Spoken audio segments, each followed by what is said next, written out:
Okay, boxing fanatics, welcome to the 11th episode of the Boxing Fanatics podcast. Today I'm delighted to be joined once again by Mr. Oscar Pick. Oscar, last night, Filip Hrgovic outpointed Joe Joyce over 10 rounds in what was, um, fair to say, a bit of a war of attrition at the Co-op Live Arena in Manchester. A bit of a slugfest, but ultimately Hrgovic doing, I guess, enough to emerge victorious.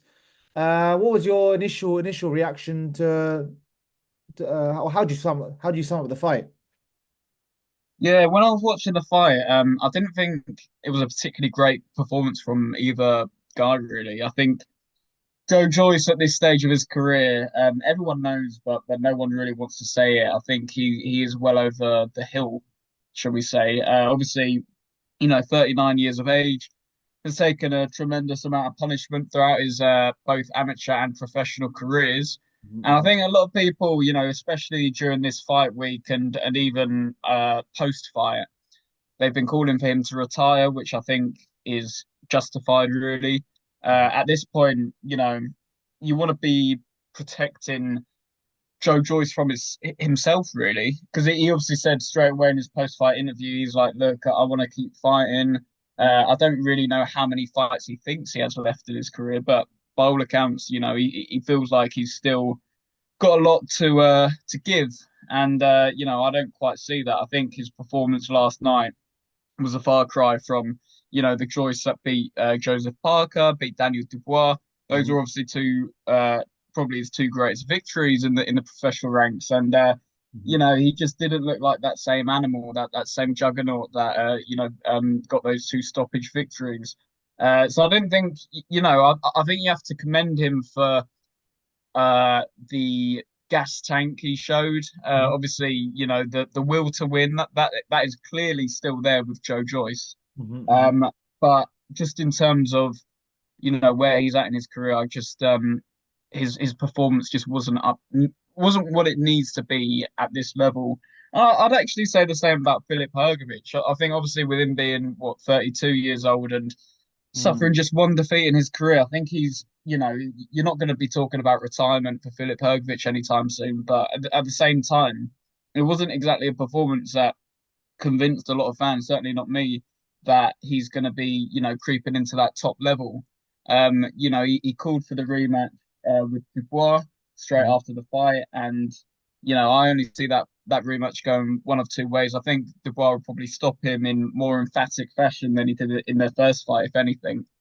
So yeah, I didn't think either guy really set the world alight with their performance. But both for quite different reasons. I think Hrgovic looked a little bit uninterested in some moments in that fight. I mean, I know everyone's going to say, look, he found that second wind down the stretch, and he obviously did well to win those last couple of rounds, and he won them convincingly.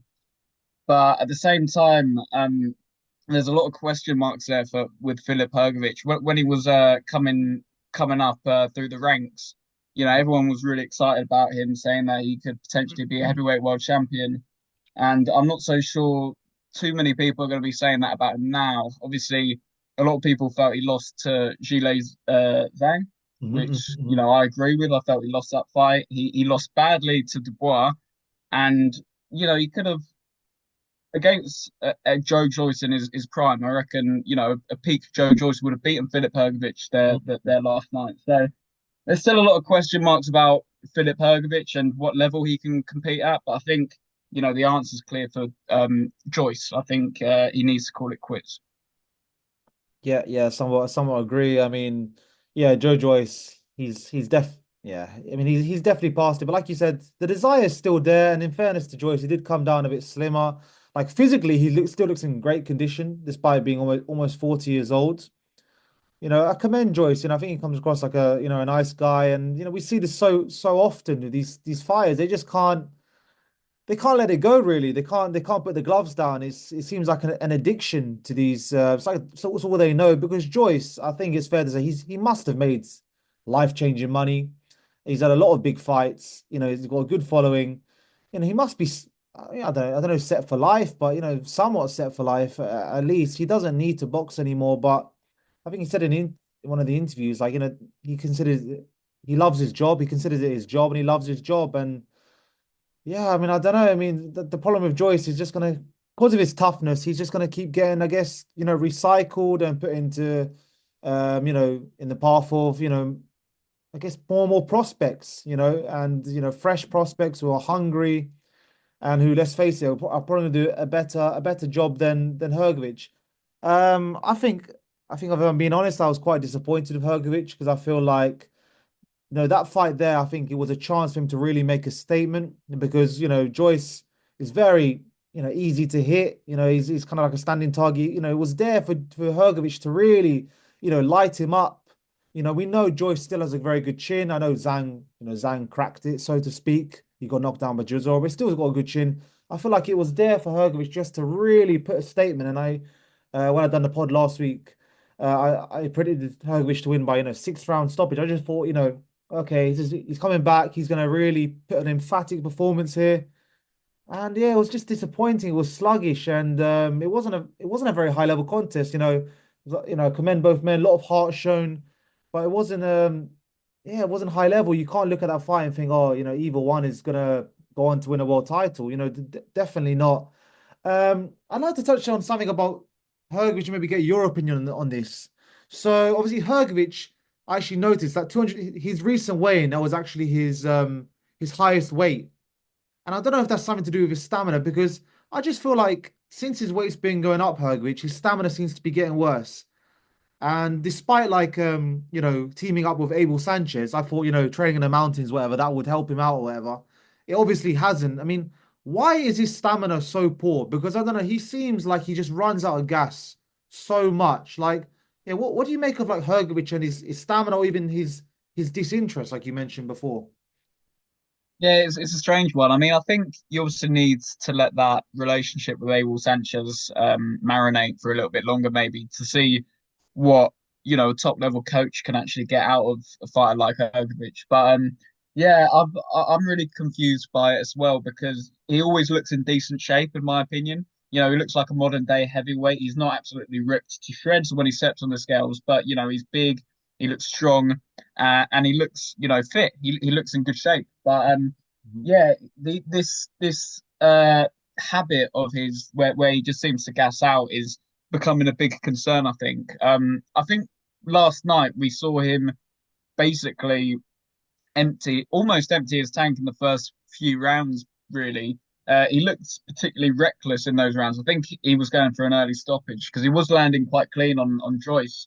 But obviously, when he discovered that Joyce, he's clearly got a terrific chin even at this stage. Obviously, Hrgovic had to maybe take a few rounds off and then came on strong later once he found his second wind. But I think the stamina issue is a big concern, and he's shown that in a lot of his fights. I think the Dubois performance really surprised me because ahead of that fight, I thought it was a 50-50 clash. Mhm. I mean, from what I'd seen of Hrgovic, there was certainly question marks raised after that Zhang performance, but then you could easily have viewed that as maybe an off night for him. Maybe it just wasn't a great day at the office. And then the Dubois one, I think, the cat was firmly out the bag at that point because we saw as soon as you got a big heavyweight, a big lump like Dubois, who's really sticking it on him, he Mhm. just can't cope that with that kind of intensity. I don't think that Mhm. kind of pressure. He doesn't do well under it. Well, it's certainly based off that performance, he doesn't. Mhm. So yeah, I mean, I think technically he didn't show us a lot last night, and then in terms of his physical attributes as well, they weren't particularly impressive. So yeah, again, I think there's still a lot of question marks surrounding Filip Hrgovic as a top contender.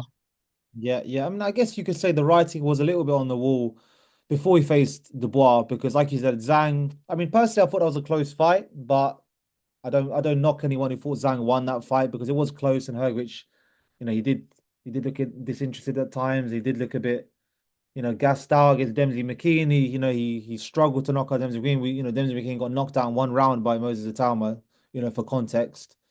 Um, so yeah, it's an interesting one. I heard, right? It's strange. It's strange. I mean, I'd like to see him just come in a bit lighter and see if that makes a difference. Like you said, I don't He, think. he, Very good. I was going to say no. I was just going to say quickly. Obviously, it's important to mention that he had 5 weeks' notice. But then, Oh even yeah. so, he claimed that he kept himself in decent nick way before that. So effectively, all he had to do was, I guess, sharpen the tools for 5 weeks ahead of the Joyce fight. If he was already in decent shape, like he claimed to be, then it wasn't so much going to be a fitness camp. It was more, technical work with Abel Sanchez, which I'm not convinced that it was. Obviously, he lasted the 10 rounds, and the fight was fought at quite a high pace, even though neither guy was particularly fast. But in terms of the tempo and the output, it was quite high. But yeah, I mean, I don't know whether it was a case of him sort of peeling himself off the couch and getting himself into a quick last minute camp. But yeah, that's certainly a possibility.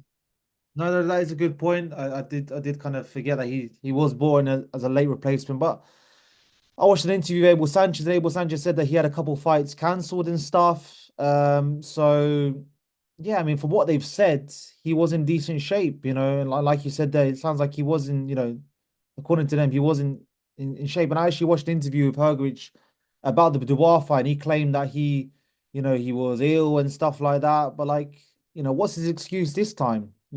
Was he ill again? Because I feel that's probably the biggest problem with Hrgovic, to be honest. I feel like his stamina is this actually his biggest negative because I feel like when he's putting his shots together, he is quite dangerous.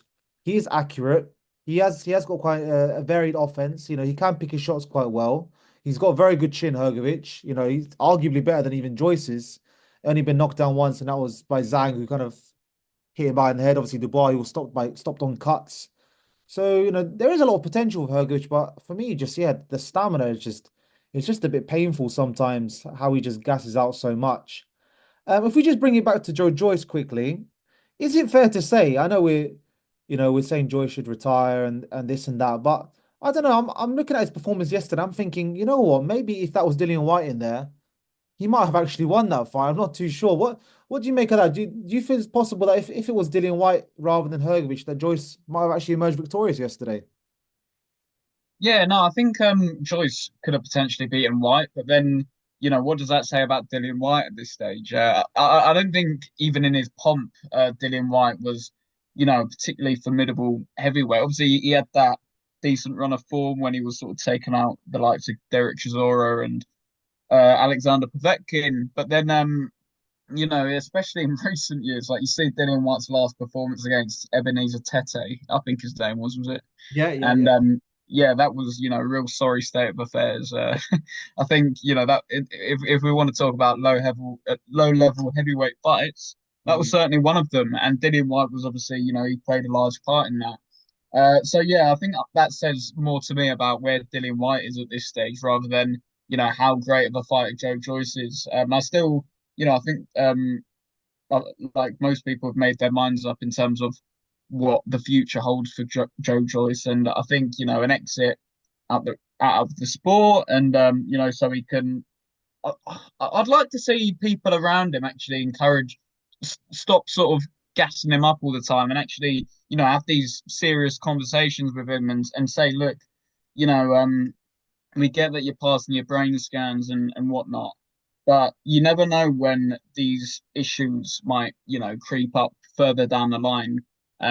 We're not saying that Joe Joyce is, he's staring down the barrel of brain trauma anytime soon, but then at the same time, later on in life, these issues could quite easily emerge, and he might not be as fortunate as people or he thinks he would be. So, this is where you need a real team behind you that has the fighter's best interests at heart, and you have to have those difficult conversations with fighters because, as you say, the sport is addictive. They love the sport. They want to keep making money. Mhm. So this is where you need people who aren't out there to basically throw them to the wolves, so to speak. Yeah, yeah, yeah, absolutely. It's a brutal sport, and like you said, I mean, I think Joe Joyce, I think he is probably blessed with, I guess, durability. I think I'm not surprised that he's part. I don't know if he is passing these CT scans, but it doesn't sound like he's failing them or whatever. But yeah, like you said, I mean, it's possible. Who knows? It only takes one fight, and let's not forget, Joe Joyce, despite his super nature chin or whatever, he did. He remember against Zhang. I mean, Zhang, he had a broken eye socket. Remember his eye? That fight was absolutely destroyed, and then he was knocked out brutally. So he's not indestructible, and it's very possible that if he keeps fighting, then yeah, something bad could happen to him, and especially like I said before, if he starts fighting, maybe new prospects or who are a bit more prolific than Hrgovic, it could go badly. So I think it's fair to say, I think us as as boxing fans, we would like to see Joyce, I guess, retire just because he's had a good career. He's had a good career. And it's a shame. I feel like I've mentioned it so much time in this pod. Obviously, it's a shame that he didn't fight for a world title, and he had those two losses. But still, he still had a great career. And ultimately, when people go into boxing, they go to change their lives. So many boxers don't change their life when they go into boxing. They're stuck on small hall shows for forever. But he's done really well. In terms of Hrgovic, though, what's next for Hrgovic at this point? Because I think we both agree it wasn't a particularly great performance. What do you think is next for him? Well, as I said, I don't think he's anywhere near world level at this stage. He hasn't proven that he's anywhere near that level. I do think with Hrgovic, it shocks me really that, and I include Joe Joyce in this, the fact that you've got two decorated amateur fighters here. Joe Joyce won a silver medal at the Olympics. Filip Hrgovic won bronze at that same games, and yet you've got both of them in the ring last night, and I'm not seeing a single ounce of sweet science in there. I'm not seeing either fighter really put on a great technical display. And I know, there's more to heavyweight boxing than that. I think often if you want to see, a real technician, you go further down the weight classes. But then at the same time, you look at Usyk, who's obviously, one of the best pound for pound fighters on the planet, and he's there for a reason. You look at Joseph Parker, who's even shown that he possesses a lot more technical prowess than a lot of his heavyweight rivals. But then you got these two Olympians who don't seem to compare to them in that sense. So I think that does surprise me, especially with Filip Hrgovic. In terms of what's next for him, I'd like to see him fight, a guy who, if he beats them, then he can go in there with the likes of Joseph Parker, Ajit Cabaye, and that kind of top tier contender level. Maybe even someone like a Jared Anderson. There's question marks about both fighters now. Um, Jared Anderson's last performance didn't impress me at all, even though he got the win. Obviously, he got knocked out by Bacoli as well, so there's question marks about him. I think that could be a really interesting matchup, just because there's so many. I keep saying it. There's so many question marks about both fighters, but you know what I mean. Like, I think the winner of that one could then potentially, have a better claim to say, right, I'd like to start, testing myself against these top tier heavyweights. So, someone like a Jared Anderson, I wouldn't mind seeing him fight. And yeah, if not someone on that sort of level. Well, look, in fairness to Hrgovic, look, he does have a win over Zhang, and I think most people agree Zhang's world level. So, I mean, whether that's controversial or not, he still went 12 rounds with him, and for me, it was a close fight. So, I do feel like Hrgovic at his best is at world level, I think, but I don't know, recent performances, haven't haven't been great, and I think you made a great point about the lack of technical display. And I don't mean this disrespectfully to either fighter because I have a lot of respect for both of them. But last night kind of reminded me. I don't know if you've watched like The Simpsons. Homer Simpson when he goes on his Yeah, box. yeah. It's like Homer Simpson versus Homer Simpson, like just slugging shots. These are like you made such a good point. These are two former Olympians. Like, where's the jab? Where's the head movement? Like, it's just like it was like that. It was just like who can sling more than the other. It was. it was It's not ent- even like we're asking for Lomachenko-esque footwork or anything like that. It's, as you say, it's as simple as throwing a jab or moving your head. Like, and they weren't 100%, doing that. 100%. And look, it's entertaining, but yeah, I mean, there's got to be a bit of skill there. We know, like you said, heavyweights, they're not, I think generally speaking that, the lighter classes are always going to be a bit more skilled, but you're two former Olympians. You got to show a bit more skill than that. But look, it was entertaining. I think everyone enjoyed, I guess, watching that. Um, is there anything else you'd like to talk about that fight? I mean, I think we've covered most of it. I mean, Hrgovic, I think they're both going to continue regardless. Um, and in Yeah, fairness to on Joyce, that note, oh, go on. no, I was going to say, in fairness to Joyce, like he's always competitive, it seems. So that's almost why as well. He's struggling to put the gloves down. What I will say is, although Joyce said in his post-fight interview that he's definitely going to carry on fighting, Frank Warren, his promoter, he sort of said in a roundabout way that Joyce should definitely consider retirement. And I think, you know, um, he he he he didn't start, saying, "Oh, don't worry, we'll get Joe out on the next card," or he didn't start sort of mapping out, a plan for Joyce to re-emerge as this next big heavyweight contender.